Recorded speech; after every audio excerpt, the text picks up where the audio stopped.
বর্তমান রাজনৈতিক সংকট নিরসনে জামায়াত ইসলামী আবারও আলোচনায় বসতে প্রস্তুত আছে জানিয়ে দলটির সেক্রেটারি জেনারেল মিয়া গোলাম পরওয়ার বলেছেন।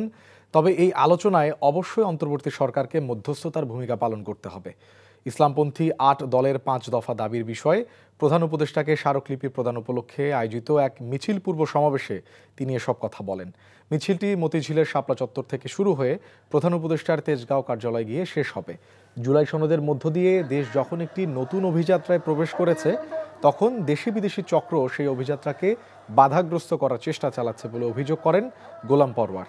জুলাই সনদ বাস্তবায়নে অবিলম্বে গণভোট আয়োজনের জন্য সরকারের প্রতি দাবি জানান জামায়াত নেতারা।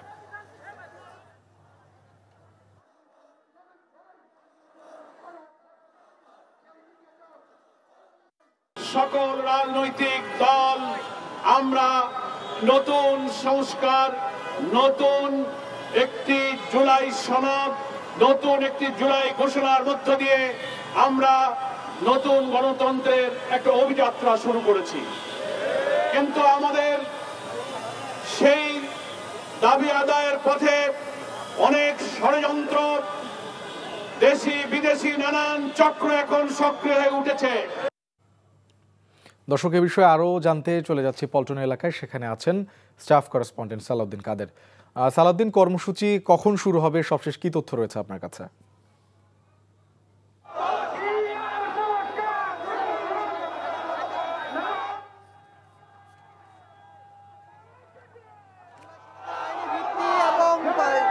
নভেম্বরের মধ্যে গণভোটের দাবিতে ইতিমধ্যে তাদের গণমিছিল শুরু হয়েছে এবং গণমিছিলের নেতৃত্ব দিচ্ছেন বাংলাদেশ জামায়াত ইসলামের সেক্রেটারি জেনারেল মিয়া গোলাম পরওয়ার এবং অন্যান্য 7টি ইসলামিক রাজনৈতিক দলের নেতৃবৃন্দরা। ইতিমধ্যে তাদের মিছিল প্রধান উপদেষ্টার কার্যালয় বরাবর যাচ্ছে এবং আপনারা দেখতে পাচ্ছেন যে অসংখ্য নেতাকর্মী এখানে অবস্থান করছে। তারা দাবি করছেন যে নভেম্বর অনুযায়ী তাদের গণভোট দিতে হবে এবং জুলাই সনদের আইনি ভিত্তি অবিলম্বে বাস্তবায়ন করতে হবে এবং তারা বলছেন যে জুলাই সনদের গণভোটের দাবি যদি আলোচনার মাধ্যমে সমাধান না হয় তাহলে তারা রাজপথে তার সমাধান খুঁজে বের করবেন। এছাড়া আরেকটি বিষয় বলে রাখতে চাই যে সকালে কিছুক্ষণ আগে মিয়া গোলাম পরওয়ার বক্তব্য দিয়েছেন জামায়াত সেক্রেটারি জেনারেল। তিনি বলেছেন যে তারা মধ্যস্থতার জন্য যে কোনো আলোচনায় বসতে প্রস্তুত এবং মধ্যস্থতার জন্য অন্তর্বর্তী সরকারের প্রধান উপদেষ্টাকে রেফারির ভূমিকা পালন করতে হবে এবং দলটির মহানগর দক্ষিণ সেক্রেটারি বলেছেন যে যদি অবিলম্বে গণভোটের দাবি বাস্তবায়ন না করা হয় তাহলে তারা রাজপথে আন্দোলন আরও বেগবান করবেন এবং তিনি বলেছেন যে নির্বাচনে গণভোট না হলে এটি অন্তর্বর্তী সরকারের হবে আত্মঘাতী সিদ্ধান্ত এবং নভেম্বরের মধ্যেই তারা তারিখ ঘোষণার দাবি জানিয়েছেন।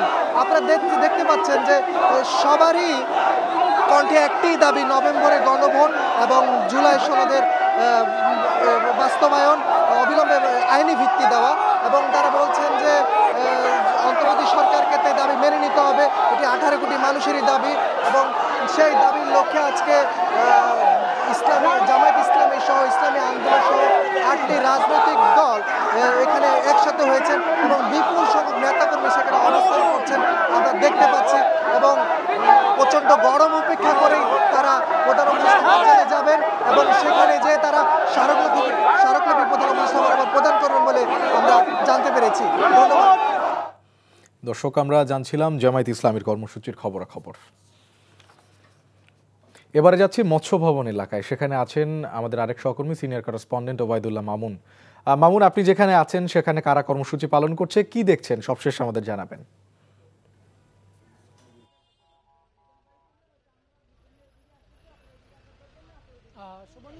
একটা বিষয় বলি, সেটি হচ্ছে যে আজকে জুলাই সনদের আইনি ভিত্তির দাবিতে যে গণভোটের দাবি করে আসছিল 8টি ইসলামিক দল, রাজনৈতিক দল, তারা সেই পূর্ব কর্মসূচির আলোকে কিন্তু আজকে সকাল 10:30টায় পল্টন থেকে তাদের যে অবস্থান কর্মসূচি অর্থাৎ রাজধানীর বিভিন্ন পয়েন্টে 8টি ইসলামিক দল জড়ো হয়েছেন এবং তারা মিছিল নিয়ে পল্টনে এসে সমবেত হয়েছেন এবং পল্টন থেকে কিন্তু তারা পরবর্তীতে প্রধান উপদেষ্টার যে যমুনা রয়েছে কার্যালয় সেখানে তারা যাবেন এবং সেখানে স্মারকলিপি পেশ করবেন এবং যে মূল দাবিগুলি রয়েছে 5টি দাবি, যে জুলাই সনদ আইনি ভিত্তির জন্যই যে চলতি মাসের মধ্যে অর্থাৎ নভেম্বরের মধ্যে গণভোট দিতে হবে।